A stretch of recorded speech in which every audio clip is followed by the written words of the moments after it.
ભાજપના ધારાસભ્ય મોહન કોકણી ફરી ચર્ચામાં આવ્યા છે।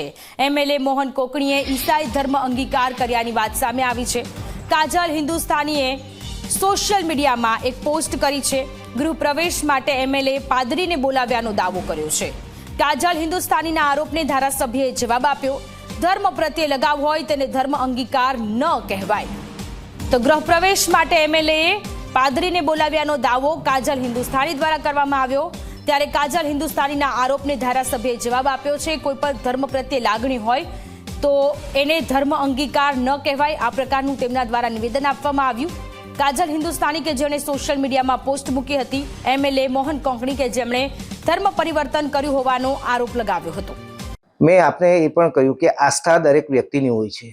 અમે મંદિરે જઈને ત્યાં પણ પૂજા કરતા હોઈએ છીએ, ત્યાં પણ પ્રાર્થના કરતા હોઈએ છીએ। તો સ્વાભાવિક છે કે આવ્યા ત્યાં કદાચ આવ્યા હશે ને પ્રાર્થના કરવા માટે કે ભાઈ ગૃહ પ્રવેશ માટે પ્રાર્થના કરવામાં હું બ્રાહ્મણને બી બોલાવી શકું, કોઈ પણ વ્યક્તિને બોલાવી શકું। આદિવાસી સમાજનો છું અને સ્વાભાવિક છે મારી આસ્થા દરેક ધર્મ માટે છે, એટલે કાજલ હિન્દુસ્તાની એ પોતાનું સાચવે, અમારું સાચવવાનો પ્રયત્ન નહીં કરે।